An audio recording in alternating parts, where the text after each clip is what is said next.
a Mavericks game, every single play he's arguing with the referees.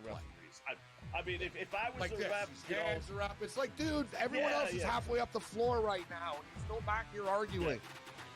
Yeah. I mean, I would tee him up. There is no doubt in my mind, Gabe, the NBA's got to go to these refs and say, listen, you know what? Swallow the whistle with him. In-game live, only on SportsGrid. I am willing to bet on Wemby is a triple-double ladder season-long market. I did this actually with Caitlin Clark, who had a triple-double in Game 1 and then spent the rest of the season injured. I hope that does not happen with Victor Wembanyama. 3 triple-doubles at plus 165 should be absolutely no problem for Wemby. Had 2 his rookie season, 1 last year prior to the injury. Game time decisions. Only on SportsGrid.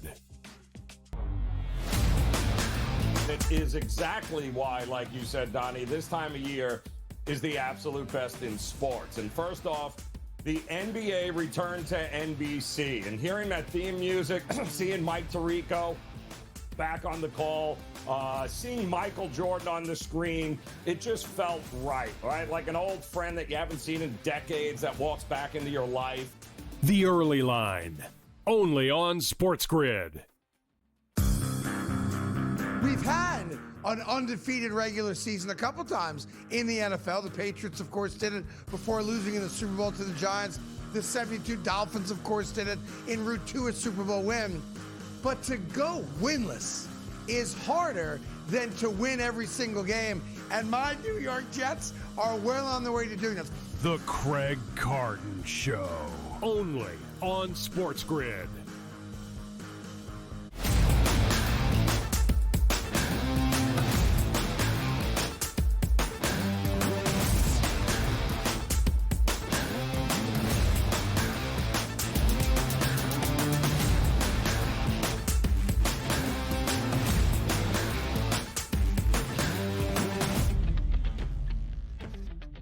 Get up, everybody. It's time to rise and grind right here on the Early Line on the Sports Grid Network. 7 to 9 a.m. on a Friday sounds absolutely delicious. Why? Because it's a football Friday, but also understand this. The World Series, the Fall Classic, gets underway this evening between the Toronto Blue Jays and the Los Angeles Dodgers. So many things to go over. Yeah, I understand we had a football game last night, which was a blowout for the Chargers over the Minnesota Vikings. We had a couple games in the NBA, which are actually fantastic. And if you like scoring is taking place early in the NBA. A ton to talk about in the NBA tonight. A ton to talk about for college football tonight and this weekend, and also the NFL as well. It's what we do. It's Donnie Rightside. It's Joe Ranieri. This is the Early Line, bright and early. Very early. I mean, and what is going to be a hyped up Friday here. We got college football tonight. We got not one but 2 overtime games in the NBA last night, so they are off and running. There's a lot going on heading into this weekend. Donnie, T-minus what, 10 days and counting before the college basketball season starts. It'll be crazy. Shout out to Rondé Gadsden last night as well. Don't shout out the Minnesota Vikings offense who couldn't score any points. But now it's time to get caffeinated on a Friday. Where are the adults in the room, Caffeinated Joe? Oh, unbelievable. Donnie, you know, sometimes they say life is stranger than fiction, right? Well, yesterday was one of the wildest, most head-spinning days in the history of sports gambling. It was a roller coaster of absolute absurdity, something straight out of a Hollywood script, if you will, because as we did yesterday on this show, breaking the news that it was coming up, people were waking up that, what do you mean the FBI is arresting a current NBA player and a current head coach for gambling? What is going on here? Well, they were allegedly providing insider information so people could get down on bets before the public knew what it was. Shocker. But we knew this day, Donnie, was likely coming at some particular point. We also knew this was likely going on for quite a while. I mean, with sports betting everywhere you turn, the temptation is certainly going to be there. But an active player and a coach, if this turns out to be true, it's going to be a massive black eye for the league. It might be, though, just the tip of the iceberg, or it could be absolutely nothing, and it ends with what you saw yesterday. But hold on, because the universe has a sick, twisted sense of humor here, because on the exact same day the FBI is cuffing people in the NBA for gambling shenanigans, what did the NCAA announce yesterday? Nothing crazy, Donnie, right? Nothing out of the ordinary. Just that starting November 1st, college athletes and staff are now allowed to bet on professional sports. Huh? Let me repeat that, Donnie. College kids, some with $1 million NIL deals, living in states where gambling is legal, can now fire away on NFL Sundays or NBA Thursdays or whatever it is that they want. This is just the NCAA hysterically unaware of their surroundings and no idea what it is they are doing. Because keep in mind, Donnie, you and I are old enough to remember in a day where somebody like Jim Tressel got run out of college football. Why? Because his players were trading memorabilia for tattoos. The same NCAA that built its entire holier-than-thou reputation on policing every nickel and dime that went anywhere near a student athlete. And now, well, sure, the NCAA is like, no problem, man. You're making, what, 6, 7 figures? Go ahead. Bet on your buddy who just got drafted last year. What could possibly go wrong with this and the NCAA? Donnie, it is absolutely mind-boggling. But I think it just proves what we've all known forever, is that the NCAA is completely useless. Absolutely useless. They can't control NIL. They can't control the transfer portal. So they might as well let everyone gamble, right? Makes perfect sense. So I guess what's next is they're going to let offensive linemen bet on how many sacks they give up. Donnie, it was an absolute crazy day. The pros are getting arrested. The amateurs are getting betting apps.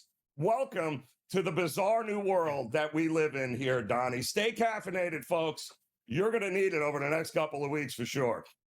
Oh, yeah. Watch out for that. And by the way, Joe is correct on this. Like, the NCAA isn't approving this. Like, hey, you know what? It makes some sense. Let boys be boys. They can gamble. They can't enforce it. Division III, Division II, Division I. They just don't have enough people. So they go, throw your hands up. All right, you guys can bet on pro sports. At least it's not the NCAA action. And then with the NCAA, they're waiting for, like, people to self-report themselves. Hey, guys, I had a $50 parlay on Nebraska and Oklahoma 2 weeks ago. I just want to put that in. And the NCAA goes, well, thanks for letting us know. We'll file that one away. So no teeth out there. You're just hoping they don't get caught up in another scandal. This is just an easier way to say, hey, it's legal. It's not about us. They can bet on whatever they want outside of college. Good luck with that. And good luck with the early lineup here, because we are talking sports gambling here. We are talking going to illegal card games and cheating. That's Chauncey Billups. You played a long time in the NBA. You're an NBA Hall of Famer. You are also a coach of an NBA team right now, but you can't stay away from those games where, I don't know, allegedly the mob's going to pay some money to show up so you can be that quote-unquote face card that, hey, Chauncey's playing in this game. Everything's going to be okay.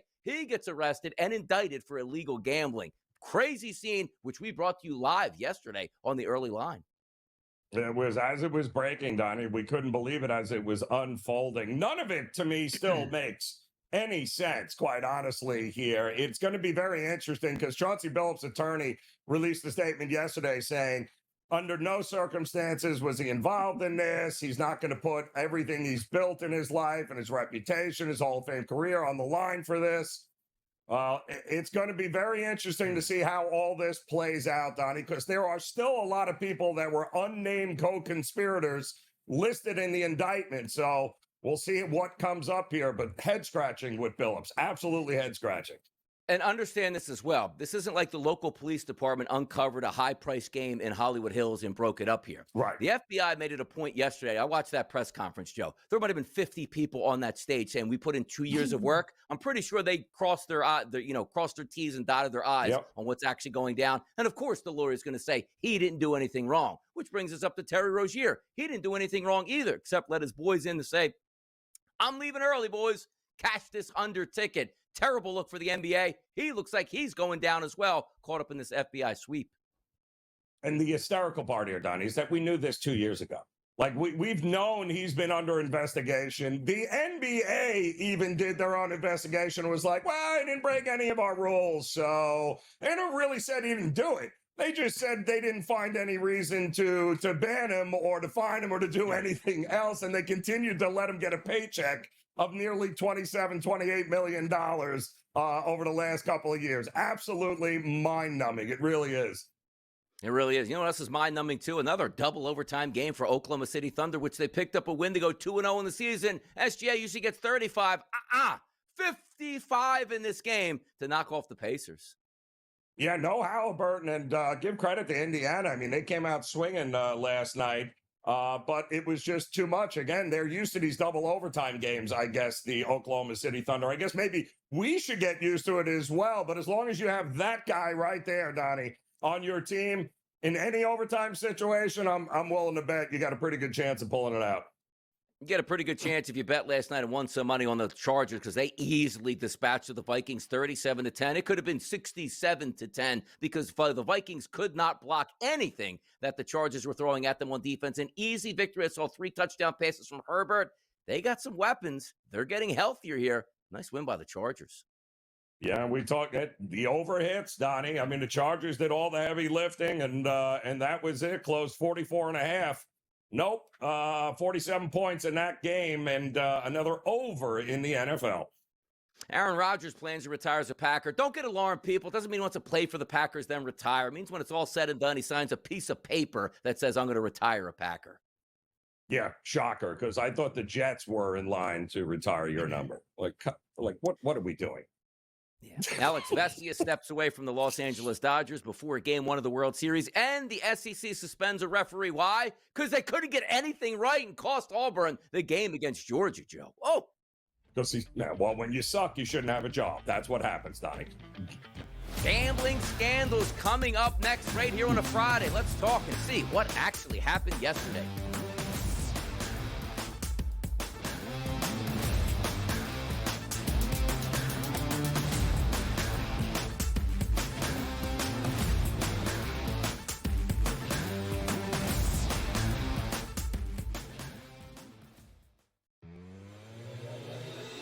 If you watch a Mavericks game, every single play he's arguing with the referees. I mean, if I was like a this, ref, his hands are up. It's like, dude, everyone else is halfway up the floor right now, and you're still back here arguing. Yeah. I mean, I would tee him up. There is no doubt in my mind, Gabe, the NBA's got to go to these refs and say, listen, you know what? Swallow the whistle with him. In-game live, only on SportsGrid. I am willing to bet on Wemby is a triple-double ladder season-long market. I did this actually with Caitlin Clark, who had a triple-double in Game 1 and then spent the rest of the season injured. I hope that does not happen with Victor Wembanyama. 3 triple-doubles at plus 165 should be absolutely no problem for Wemby. Had 2 his rookie season, 1 last year prior to the injury. Game time decisions. Only on SportsGrid. It is exactly why, like you said, Donnie, this time of year is the absolute best in sports. And first off, the NBA returned to NBC. And hearing that theme music, seeing Mike Tirico back on the call, seeing Michael Jordan on the screen, it just felt right? Like an old friend that you haven't seen in decades that walks back into your life. The Early Line. Only on SportsGrid. We've had an undefeated regular season a couple times in the NFL. The Patriots, of course, did it before losing in the Super Bowl to the Giants. The 72 Dolphins, of course, did it en route to a Super Bowl win. But to go winless is harder than to win every single game. And my New York Jets are well on their way to doing this. The Craig Carton Show. Only on SportsGrid.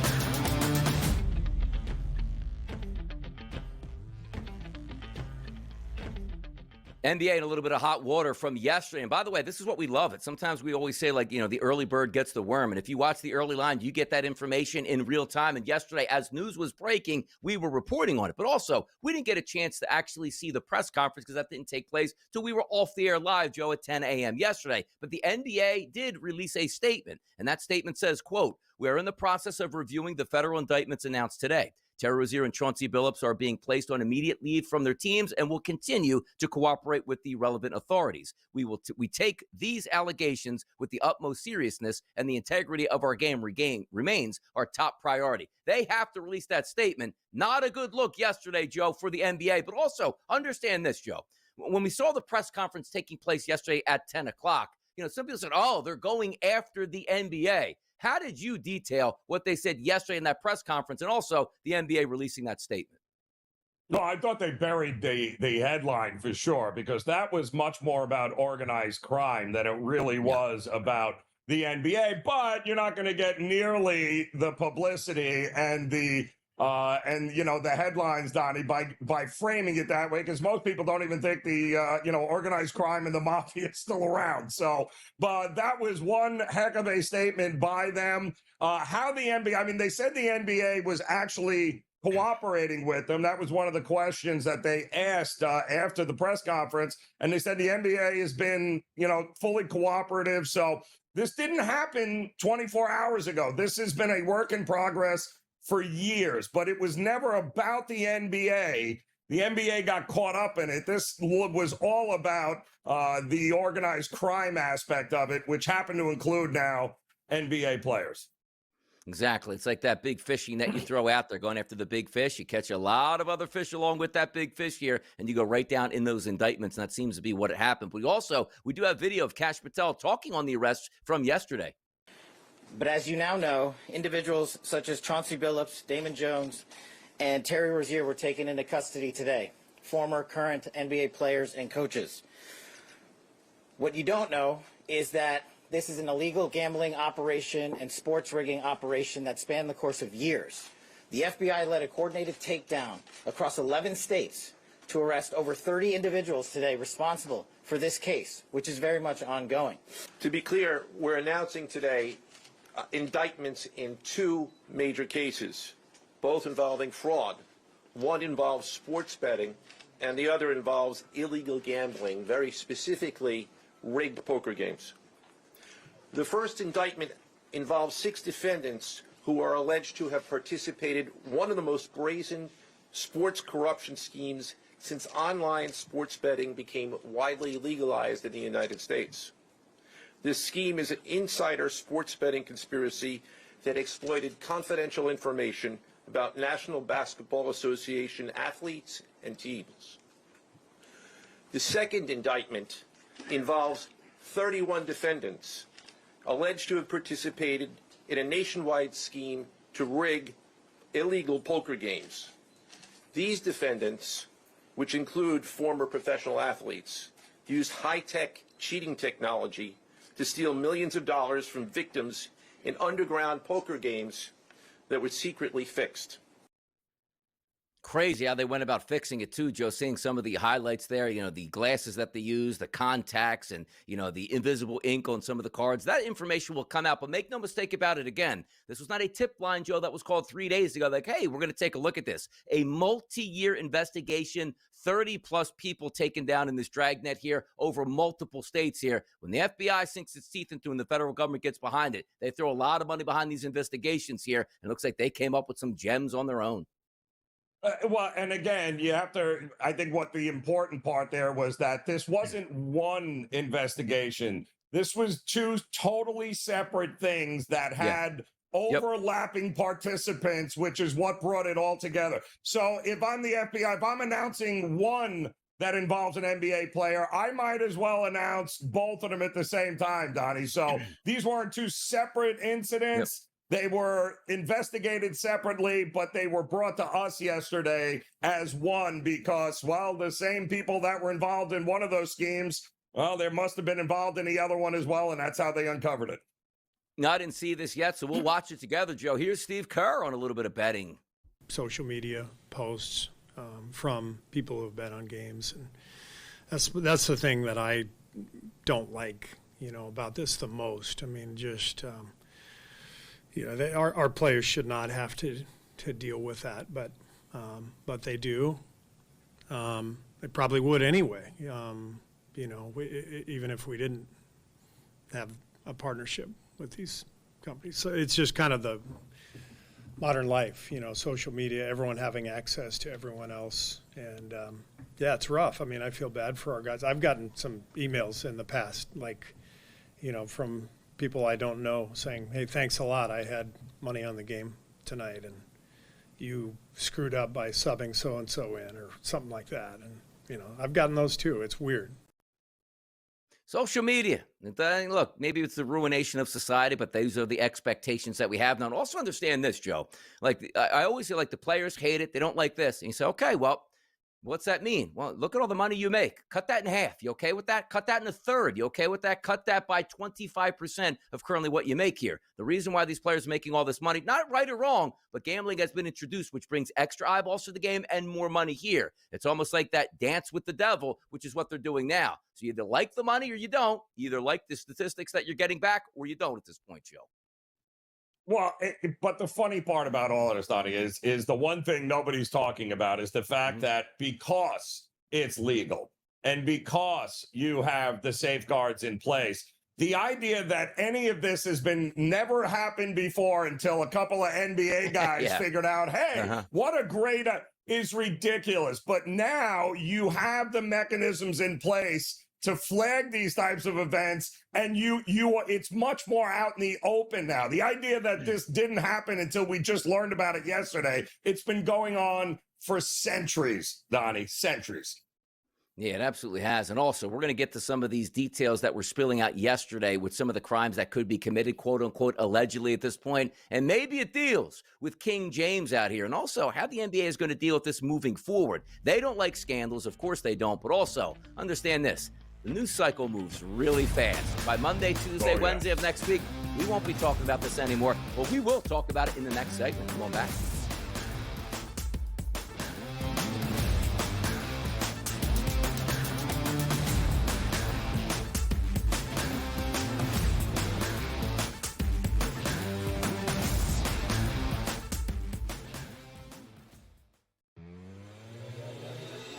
If you watch a Mavericks game, every single play, he's arguing it with the referees. I mean, if I was the ref, hands are up. It's like, dude, everyone else is halfway up the floor right now, and you're still back here arguing. Yeah.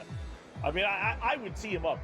There is no doubt in my mind, Gabe, the NBA's got to go to these refs and say, listen, you know what? Swallow the whistle with him. In-game live, only on SportsGrid. I am willing to bet on Wemby is a triple-double ladder season-long market. I did this actually with Caitlin Clark, who had a triple-double in Game 1 and then spent the rest of the season injured. I hope that does not happen with Victor Wembanyama.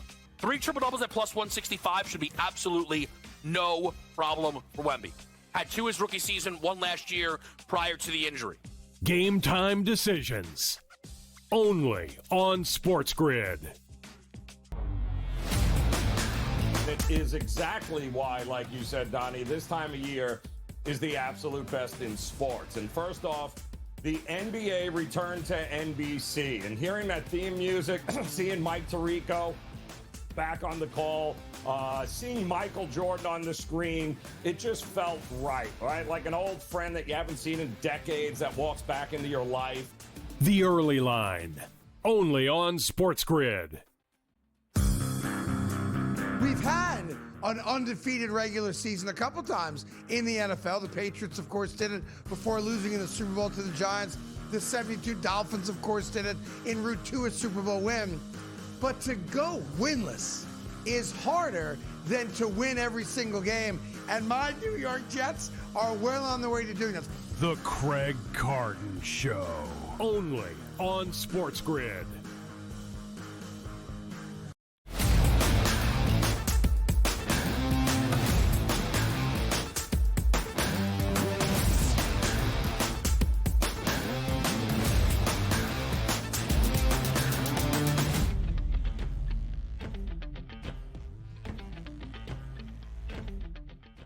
Now, when we talk about like Terry Rozier and like some of the things that he did, okay, well, hey boys, bet the unders tonight.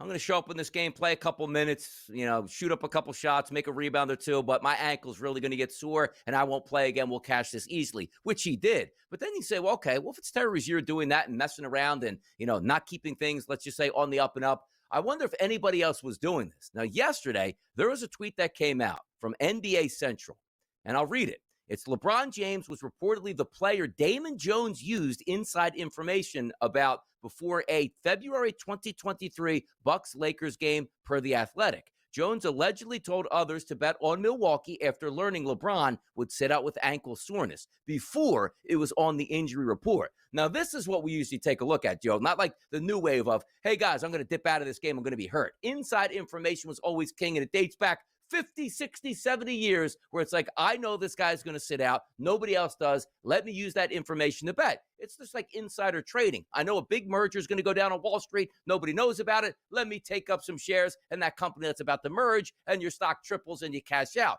Well, that's why we're able to flag things out. But this is interesting because that's one of those, hey, a random guy's going to sit out. No, this is the biggest star in the biggest sport. I know he's sitting out in a big game here, and you know that line is going to move drastically. This is where, Joe, it starts to get interesting. Yeah, this guy, Shane Hennon, I believe, was one of, Damon Jones. You got another guy that's like a shooting coach, and they're all tied into a lot of big players. He had access to LeBron. He had access to the Lakers. And again, This is not new. This is absolutely not new. It's so funny. The poker situation is its own thing, Donnie, but what happened with Rozier and the guys that he was involved with, this was not, the MIT crew walking in, sitting down, counting cards. Like, these guys were not exactly the sharpest ones here, who are going down and laying $270,000 at the same time on prop bets for Terry Rose. Like, come on, you got to be kidding me here. So, and listen, more and more names are going to come out. I am sure they're going to try and cover this as best you can, like you said, the news cycle. But the idea that it was just Rozier, probably not. But also, again, not new. He didn't invent this. This has been going on for quite some time. It has been. Also, let's just flip this back to college, because understand this, what the NCAA is doing. Nicole Auerbach yesterday sent out a tweet. Said, now official, college athletes and school staff can bet on pro sports beginning on November the 1st. All three divisions have voted to approve the change per the NCAA. Here's the issue that's going to come up at this point, because you might say, like, okay, well, they're not betting on themselves here. They're of age to legally bet. They can certainly do that. And that could be your opinion, and you could be correct. But here's what it opens the door to, Pandora's box. I'm not saying that, like most people would say, well, they have inside information because a really good player was a friend with a guy at LSU and they share information. Let's just remove that from the equation. But when you open up, people to gambling who maybe haven't gambled for the first time, there is an impulse. The same thing with, hey, I'm going to go out on the weekend. I love to drink alcohol. That's an impulse here. So when you take a look at this, it just opens the door for, all I was doing to bet on the NBA, or all I was doing was betting on the NFL. Well, there's none of that tonight, and there's a college football game. I'm a college football athlete. Nobody's going to find out. Let me see if I can bet a game tonight. It just opens doors, Joe, that should be slammed locked at this point. Listen, they're going to do, if somebody wants to bet, somebody wants to drink, somebody wants to do whatever they're going to do it. It makes no difference. The whole point behind the NCAA making this adjustment was, it's ridiculous to try to police all sports, all times, this way, at least, it's much easier for them to be able to narrow the focus and make sure that there are none. Again, by having it, legalized here across the board, it's regulated better. It's easier to find these kinds of discrepancies, and they'll make examples of the idiots who break the rules and think they're smarter than everybody else. So I'm all for it. What I can't understand is, of all days, to make that announcement and make it official, like, who in the PR department was like, roll out that press release. This is great. We just watched the FBI press conference. Let's roll this out, NCAA, and make sure everyone knows what are you doing? Like, you couldn't hold off until Monday? Like, what in the world were they thinking here with this? Yeah, it's so simple. It's like, hey, I'm a business owner. For 5 straight years, I made $1 million. I showed the IRS. Then one year I made $100. And then the next year you go back to making millions. That's going to get flagged here. It's the same thing with the betting prospects here. If I'm a gambler that bets $50 a game and all of a sudden Terry Rozier's under, I try to put in $5,000 worth of bets, that's getting flagged. That's exactly the way legalized gambling is supposed to work. So we catch these guys, make an example, and it deters the next guy from doing that here. They should have deterred deterred me from last night. Betting on the Minnesota Vikings team total over 19.5. Somebody should have stopped me. We'll talk about it next.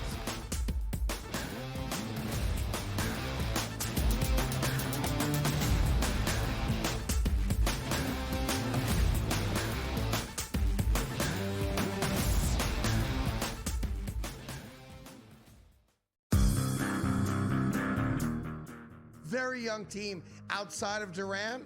They're going to be an impossible out in a 7-game series, and I'm predicting it right now. If the seeding lines up, you are getting the Thunder and the Rockets in the Western Conference Finals. There's not another team in the West that's going to be as good as the Rockets are when we get to playoff time. The Craig Carton Show, only on SportsGrid. I don't want people to stop discounting how good of a coach Rick Carlisle is. And I think they're going to find a way to get it done. I think they're going to be better than people think. And I also think if that's the case, then I'm fading someone in that division. You know who I'm fading, and that's the Milwaukee Bucks, who have now cut 2 players this year so that they can bring back both Antetokounmpo to play with Giannis. Game time decisions, only on SportsGrid. People who filed it are actually representatives of Chicago, so they're from the city. They're kind of saying, this is really going to cripple the industry if we do this even more. I think it's really important when we talk about this stuff because so many places want to keep taxing sports betting more and more and more, which is well within their right. But there gets to a point where the bubble bursts and sports books either don't want to do business or they change the way they do it by passing it down to the customer. Newswire, only on SportsGrid.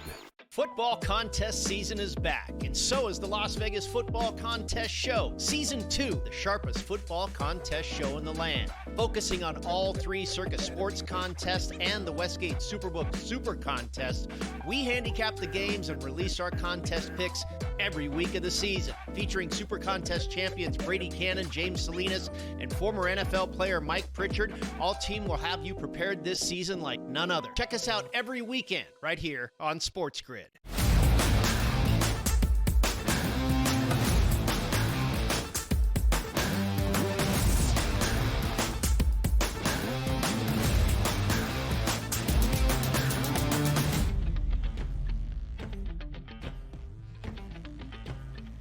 We got a blowout on a Thursday night football game. The home team usually has a big advantage, specifically on Thursday night games, Joe, where one team is several thousand miles away, has to get on a plane and go play, and it looked like that was the Minnesota Vikings last night. They get hammered by 4 touchdowns yesterday in a 37-10 final. Good part about that game, my bye best bet yesterday was on my guy Rondé Gadsden II. He had 5 targets. He made 5 catches. He had 77 yards and a touchdown in this game. He continues to shine, and that looks like an action-packed offense here for the Chargers. Let's flip it over quickly to the Minnesota Vikings, though, Joe. I don't know what the deal was yesterday, but coming into the game, expectations were they would be a little bit more healthy coming into this game than the previous week. Hey, Aaron Jones is going to come back. That should help at running back, but also you take a look at their 2 tackles. Darrisaw on one side, O'Neal on the other. Word comes out yesterday morning, hey, man, I don't think Brian O'Neal is going to go. He didn't play. And then also you're saying, well, Darrisaw coming off that knee surgery in the offseason, finally back in the lineup, short work week, he'll give it a go. He was out by the end of the first quarter, and it was an onslaught in the pocket, an easy victory where the Chargers just beat up the Minnesota Vikings. Yeah, it wasn't even close, Donnie. I mean, and the Chargers got back on track after that embarrassment on Sunday there against Indy. I think a lot of it had to do with the return of Joe Alt, too, stabilizing that offensive line, the left side there, the left tackle. That was big because they were able to run the ball. They were able to protect Justin Herbert. And it looks like the Chargers defensively figured some things out there. No more excuses there. They're all healthy. You got, Khalil Mack back. That was just inexcusable what happened at home against Indy, but they more than made up for it because they sack him 5 times last night. Carson Wentz picked him off. It was over early, and it felt like that watching that game too early in the first half. And by the way, remember the movie The Godfather, the first one here? And you take a look at the scene where it's like, hey, Sonny asked where Paulie is. And they go, oh, Paulie, you won't see him anymore. That's Carson Wentz. That was the last stand for Carson Wentz in the NFL as a starting quarterback because J.J. McCarthy's coming back, and I can't even fault the guy. He was beat like a piñata for the past couple weeks here, and you just saw it yesterday. He took 5 sacks yesterday, 15 of 27 for 144 yards, 1 touchdown, 1 interception. And, Joe, as you pointed out, the 37-10, it wasn't even that close. But again, sometimes you can still make some money in blowouts. Arande Gadsden, thank you for taking care of me. But how about Kamani Vidal? 23 carries, 117 yards, and a touchdown. The running game got underway. But take a look at Gadsden. Look at the last couple games, Joe. 7-5, 68, 164, and 77. 2 touchdowns. You add a lengthy player in the middle of that field for a tight end with those wide receivers on the outside. Chargers might be cooking on offense now. Yeah, it's looking real good there. And again, I think it all stems from having that left side all shored up here and protecting Herbert because he was able to distribute the ball. They were able to play from in front, Donnie, which was great because it allowed them to get some running going finally. And, their big bugaboo was they were one of the worst, if not the worst, in the red zone. They couldn't convert into touchdowns. Not a problem last night. I mean, 3 for 3 last night in the red zone. So that just tells you that in a short week, they made some adjustments, got some guys back. They were good to go. Minnesota, hammer time. Is it possible they're looking worse than they have? I mean, they're getting worse, Donnie. By the way, I thought they had an offensive genius in Kevin O'Connell calling the plays there. It didn't look so genius yesterday. And by the way, understand this. When we sit on our couch and watch games, we can see things that happen. I was upset that pick six got called back earlier. And also they missed the field goal. If you do the math, they scored 10 points, missed the field goal, that's 13. Scored a touchdown, that's 20 points here. Would have got me a ticket. But again, it was the wrong handicap, so you can't get upset about that. But when I watch games where it's okay, we're struggling a little bit. First drive there, 3rd and 1 around midfield. You run some stupid, put Justin Jefferson in the backfield that almost causes a sack and an interception, and you punt. Then later on in the first half, you get around midfield again on a 3rd and 2. You run some wacky pass play that almost gets sacked and tipped up in the air and hurts Carson Wentz, where why don't you just hand the football off, get the first down, keep the sticks moving, and away you go. Outsmarting yourself as a genius coach. We've seen that before, and that's exactly what happened. But a blowout victory, which if we take a quick look at the AFC West, to winning odds, the Chiefs, minus 115, good team. The Broncos, plus 250, good team. The Chargers, plus 280, good team. I like this AFC West, man. Down the stretch, Joe, it's going to be a 1-2-3 race with the Raiders saying, hey, grab my popcorn. I'll watch it. Yeah, it's going to be interesting here. I mean, the Chiefs, the Broncos, the Chargers, we all knew it was going to be a 3-horse race in that division, Donnie. But quite honestly, I mean, the Chargers have gone through a little bit of a low. The Broncos are still trying to figure it out here, but the Chiefs look like they have figured it out after a tough start. And, let's see who can get in their way. If the Chargers and the Chiefs played again next week, Donnie, I'm wondering what that spread would be. I love it, man. I love it. I love football here. I love talking about it, and that's a good division. And we'll see who's going to win that division, maybe the conference, and get to the Super Bowl here. But before we get to the championship in the NFL, we got to get to the championship in Major League Baseball, which is the World Series game number 1 tonight, live from Toronto, 8 p.m. Blake Snell's going to pitch, and hey, thank you, Toronto Blue Jays, for finally letting us know who's actually going to pitch for you. That's Trey Yesavage. We'll start World Series Game 1 for the Blue Jays, going up against Blake Snell. How about that? Yesavage, the young kid. Game 1 of the World Series, big moment. Yeah, it's big moment. I mean, the kid delivered last time out in a big moment for the Blue Jays as well. This is going to be a little bit different, though. So I think this is, you're starting game 1 of the World Series, which is a totally different animal than what you just did against the Seattle Mariners. I mean, don't forget, Donnie, a couple of months ago, this kid is just, he's going through the minor leagues, mowing everybody down. And next thing you know, end of August, September, he's called up to the bigs like, wait, what? So this is going to be interesting. And, well, we'll see. I mean, we know Blake Snell's been there and done that, Donnie, don't we? So there won't be as many nerves on the Dodgers side, I think, as there will be here with the Toronto side. Yeah, rotations are set for this one. Blake Snell's been nothing short of spectacular, getting the people caught up on the odds here. They really haven't moved over the past couple of days, even with the announcement of the starting pitcher for the Toronto Blue Jays. Those 148s to 150s, they're primarily gone. Most of these outlets now, Joe, 155 in that range, and a total still sitting at 7.5. So we'll wait to see some of the starting lineups that come out a little bit later. But it looks like we're probably going to settle in, Joe, around that minus 150 marker for tonight's game. Yes, that's about right here, and it feels like that 7.5 again in Toronto. I mean, it's a hitter's ballpark, Donnie, and the Dodgers and Toronto have the two best hitting teams in Major League Baseball up and down the lineup. So this is going to be. I'm going to be interested to see where the totals go from here throughout this series. If this hits the over, which I think it will we ever get an 8, Donnie, or an 8.5? In one of these lines coming up? Maybe it's going to be tough with this Dodgers rotation, but I think in Toronto, that's a hitter's ballpark. And also, do you remember when Toronto was out there saying, you know what, let's put our, feet in the water here and try to get after and get Shohei Ohtani as a free agent? And I always remember the plane that was totally tracked by like L.A. flying into Toronto, and it turned out to be the guy from Shark Tank. I think it was Robert Herjavec was actually the guy that got off the plane, and everybody was upset in Toronto because they thought it was Shohei Ohtani possibly signing with the Toronto Blue Jays. But now they say, you know what? We gave you a lot of paraphernalia here to try to recruit you here, and also a jacket for Decoy. If you know what Decoy is, that's his dog. So a little gamesmanship saying, you know what? You didn't want to come here. Why don't you just give us back that paraphernalia we gave you back in the day as well? Yeah, he can. I think he bet it away. No, I'm sorry. He doesn't have it anymore, Donna. I don't think that. I said it out loud. He doesn't. I don't think he has it anymore, Donnie. Quite honestly, but I like the idea of trying to get into his head and get the ball rolling there. So kudos to Schneider here. But just remember, he's going to be on the mound for one of these games against you guys. Just saying. By the way, tell me this again. A couple of $100,000 were bet with Terry Rozier, turned into a 2-year-long, media fiasco, finally ends with the FBI.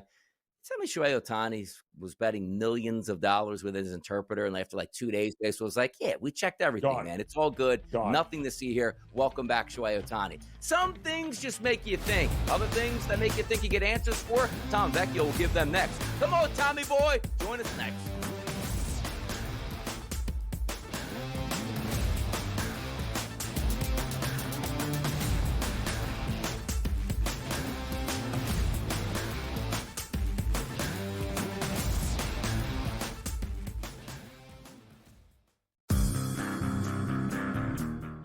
Very young team outside of Durant. They're going to be an impossible out in a 7-game series, and I'm predicting it right now. If the seeding lines up, you are getting the Thunder and the Rockets in the Western Conference Finals. There's not another team in the West that's going to be as good as the Rockets are when we get to playoff time. The Craig Carton Show, only on SportsGrid. I don't want people to stop discounting how good of a coach Rick Carlisle is. And I think they're going to find a way to get it done. I think they're going to be better than people think. And I also think if that's the case, then I'm fading someone in that division. You know who I'm fading, and that's the Milwaukee Bucks, who have now cut 2 players this year so that they can bring back both Antetokounmpo to play with Giannis. Game time decisions, only on SportsGrid. People who filed it are actually representatives of Chicago, so they're from the city. They're kind of saying, this is really going to cripple the industry if we do this even more. I think it's really important when we talk about this stuff because so many places want to keep taxing sports betting more and more and more, which is well within their right. But there gets to a point where the bubble bursts and sports books either don't want to do business or they change the way they do it by passing it down to the customer. Newswire, only on SportsGrid. Football contest season is back, and so is the Las Vegas Football Contest Show. Season 2, the sharpest football contest show in the land. Focusing on all 3 Circus Sports contests and the Westgate Superbook Super Contest, we handicap the games and release our contest picks every week of the season. Featuring Super Contest champions Brady Cannon, James Salinas, and former NFL player Mike Pritchard, all team will have you prepared this season like none other. Check us out every weekend right here on SportsGrid.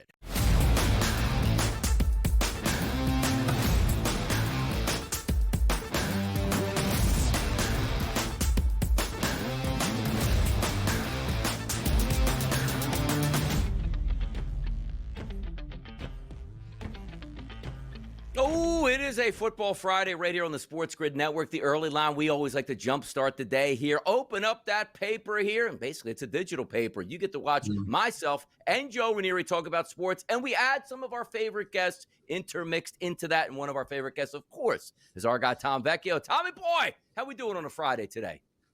I'm doing good. It was a okay game last night. I was on the Chargers, so that's nice to see. A couple props didn't come through on that end, but good day overall. It was a fun night across the NHL. If anyone was paying attention to that, I'm ready to go. Yeah, Flyers lost last night, so it wasn't a fun night in the NHL. A ton of points scored in the NBA. Yep. But, Tom and I were talking yesterday. I think most people nailed the over, and they should have, even though it had to come down to a late field goal, 37-10. Minnesota just didn't do their part. A fun game to watch if you did have the Chargers. And the key questions that came up, Tom, were you just can't trust Carson Wentz, is what most people were saying. And certainly last night, I don't even know if it was his fault, but when the dam breaks on the offensive line and the other team smells blood, they got after him last night, Tom. Yeah, in a big way. And we saw this when they were in Dublin and London, where he was running for his life against the Browns. So, when you have a bad offensive line and then the quarterback struggles, I said this to Scott and Gabe last night, when you have those things and they're stacked on top of each other, that compounds the issue and it makes things horrible for that offense. Short week. Yeah, that was that's rough. But maybe, just maybe, they have figured some things out on the other side here.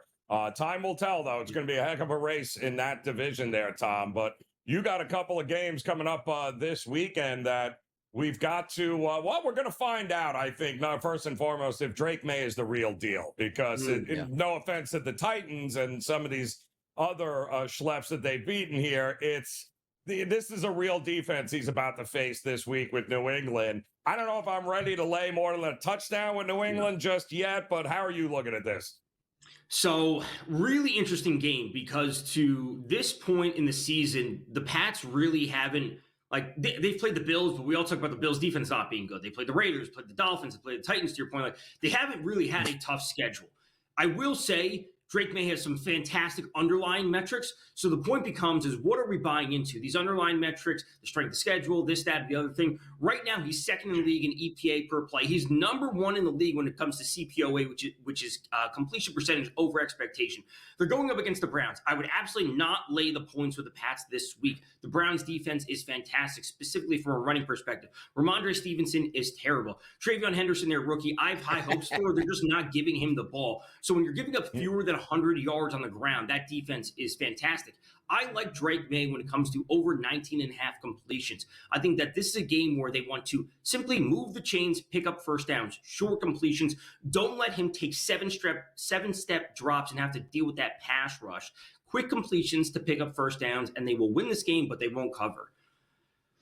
Tom, you bring up some good points in that game, too, because you're looking at this weekend's games, and we always talk about, hey, it looks like a perfect teaser game. There are a lot of good teaser games this weekend with these touchdown spreads, but sometimes the NFL, really hard to predict at that point. But I like the fashion that we're seeing from New England on that soft schedule that they have. We talked about a couple weeks ago. They're rolling right through it. 3 straight road victories as they head home. Let's see how that game turns out.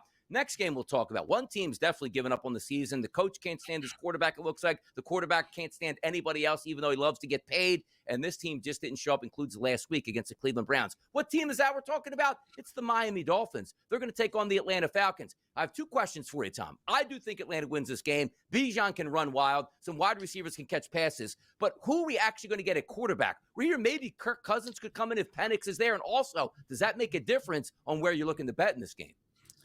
So it's tough. There's no doubt about it. A part of me wants to lay the 7.5 with the Falcons, just knowing the turnover propensity from Tua, and that can lead you to short fields and or pick sixes, which will give you a cover before you know it.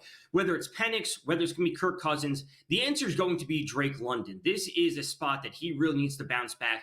When we're looking at the offense last week, Bijan was okay. They just didn't do things properly. I think he runs wild this week. He goes for over 100 combined. But getting the ball to your best receiver receiver, getting that started, something that they absolutely need to see. I like him when it comes to his receiving prop this week. Was it sitting at 53.5, 56.5, whatever is over that? That's where I'm going to be looking. The defense for Miami is terrible. And even if it's Kirk Cousins, I actually would prefer that in a certain capacity. Just really simple, operate the offense, move it down the field, get back on track at home, because the Falcons defense is pretty darn solid, but the offense just can't keep up with them.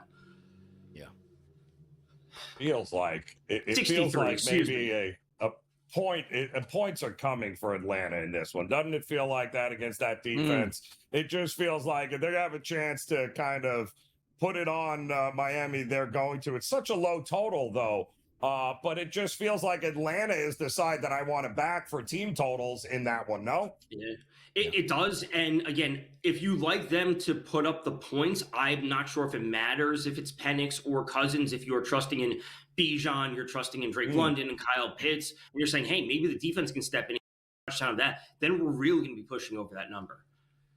Tom, let me ask you a question about an intriguing game this weekend, because it's intriguing because Baltimore has a terrible record. They have a lot of talent on that football team that has been really injured over the past couple weeks. It looks like they're getting healthier by the minute, but I see a 6.5 point spread in the total of 49.5. How do you approach the Baltimore Ravens? Know when they're really gassed up on offense, they can score.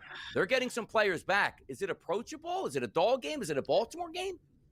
A part of me wants to simply stay away and do nothing with this game. Looking at Lamar's props, his rushings are in the 20, his passing sub 200. I will say, if you believe in the Ravens, I think you've got to be ahead of the curve, right? And if you're not, and if you don't believe in the Ravens, you're just going to be taking points every week. But if you do believe in the Ravens, this wouldn't be a 7 or 6.5 line if they were fully healthy. This would be over 7 points. So if you think that this is their turning point for the season, you're going to take 6.5 points anytime you can get it. And then next week, you have to be willing to take the 3.5 or whatever it's going to be, because they're fully healthy. They're going to cover 3.5 points. I don't care that's past the key number. So if you believe in the Ravens, you have to be on them this week, and you have to be willing to stick through it. And if not, just take the points on the other side every week. Yeah, Kyle Hamilton back, Roquan Smith back on that defense. That should change some things. Tom, quick thoughts on the World Series game number 1 tonight. What do you think? It goes over. I like the series over 5.5 games, and the Blue Jays have to get one of the first 2 games at home if they want to compete in the series. Have to get game 1 or 2. Look at Tom reading my mind right now and everything he just said there. Great segment here as we set up for a Football Friday weekend. Ooh, look at that right there. Some bye already at this point. Thanks, Tom, for joining us. I don't know what's going on in the background, but it's mayhem on a Friday, baby.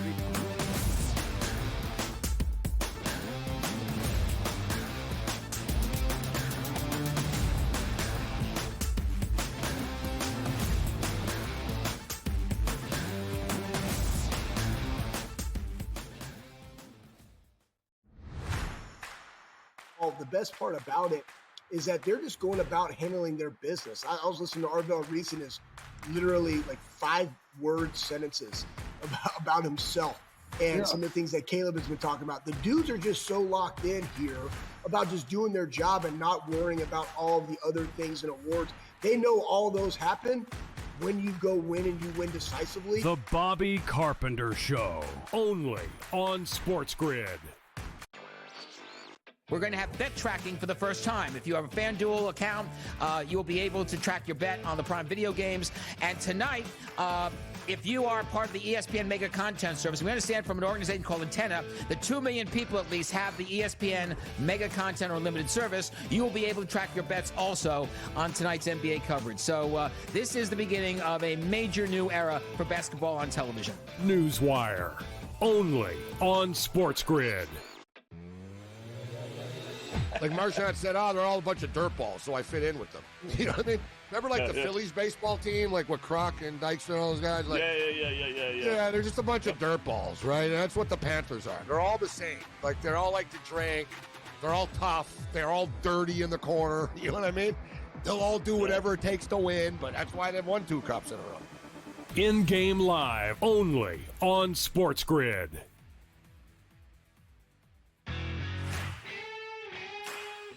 For him and Cignetti are the most Spurrier-like personalities, Spurrier-like head coaches, and Cignetti's locked up. And you know what? And Ole Miss could very well lock Lane Kiffin up, but he will always be a fighting under. At Ole Miss, you will always be a little bit of an underdog because who you're playing. At Florida, you don't ever have to be an underdog because of their resources. The Bowden Blitz, only on SportsGrid.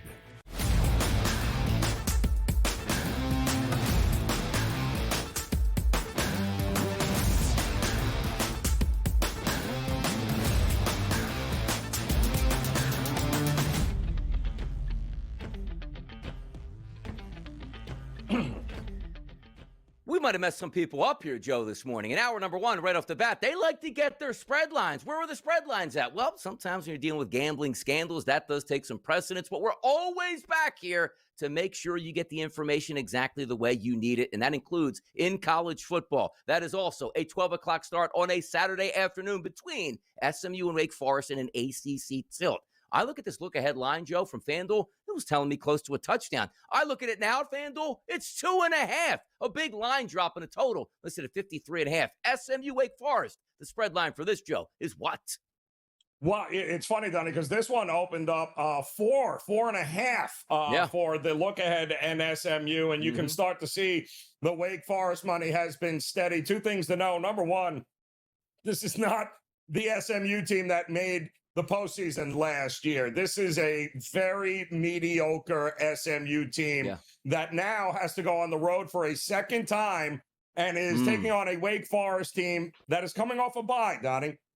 And that is maybe one of the most underrated defenses in the country here. I agree with the market move. It's been one of my favorite bets. I bet it early in the week. I think Wake Forest rolls in this one. I think the wrong team was favored, and I think the market is behind me on this one.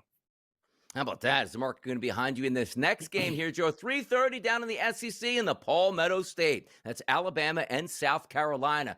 The FanDuel, looking at FanDuel right now, they opened up around 2 touchdowns, Joe, dipping a little bit to 11.5 and a total sitting at 47.5. Bama on the road in SEC territory. Desperate need for a victory here for South Carolina in Beamer Ball. Does South Carolina hang in this one, or is it Alabama? What's the spread line here?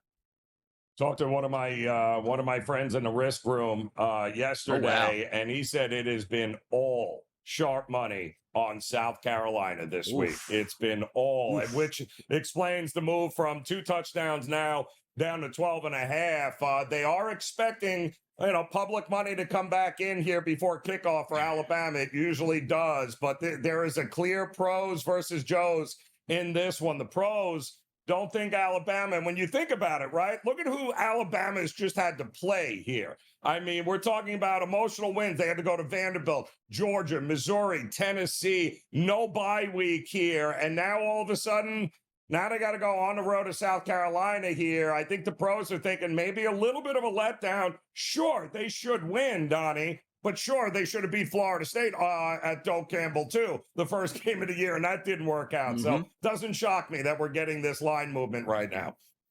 10 years ago, we were introduced to the meme that's called Surrender Cobra, Michigan and Michigan State. Remember that? Hey, I just got to punt this football away. We'll be just fine. Oh, no, he dropped the snap. Michigan State's running down the football field. Touchdown, no time left. Michigan State wins. Can they pull off the upset in this one? Why? Because now we're seeing live movement over 14 points here as a favorite for the Michigan Wolverines against the Spartans and a total of 47.5. Will it be Surrender Cobra in this situation again, or Michigan rolls easy? What's the spread line here? Yeah, Michigan State is awful. I mean, absolutely awful. But it's another one of these big brother, little brother rivalry, right? Bragging rights for the state of Michigan. Now, usually in these kinds of games, Donnie, we expect, at least I usually like to look at the underdog here because they have a little something more to prove. But the market is not seeing it that way. I mean, they opened this thing up, and it makes all the sense in the world because Michigan State can't stop anybody. They've allowed at least 38 points in each of their last 3 games. They're averaging their defense, giving up almost 40 points in Big Ten games. Michigan is not playing around here. They have little room for error, which makes sense as to why it is that we are getting the kind of money. And I think this is going to continue to go higher. So if you like Michigan, get it sooner rather than later. I got 75% of the tickets here coming in on an NFL game on Sunday afternoon on the Buffalo Bills. Joe, that line opened up around a touchdown. It still sits at a touchdown. Andy Dalton's going to get the start. The Carolina Panthers playing really good football and getting healthier, just not at the quarterback position. But the bookmakers are telling you right now, Joe, That ain't even a downgrade going to Andy Dalton. What's your spread line for the Bills and the Panthers? Well, the hook was available when this thing opened, but like you said, if all these bets are coming in on Buffalo, why is this now just the line's going the other way? It is frozen, Donnie, which tells me, again, line drawn in the sand. Pros versus Joes in this one. The pros are backing and taking the points with the home team in Carolina. By the way, are the pros on the Dodgers or the Blue Jays on the spread line tonight for Major League Baseball? How about that? Yes, and what I'm hearing with this one in the risk room, Donnie, is that early Dodger money for this series, a lot of money on the sidelines waiting to see what happens here in Game 1. So this should be interesting. I was in the risk room last night, risking it all for the Minnesota Vikings to score 20 points. Ah, come on, man. Oh.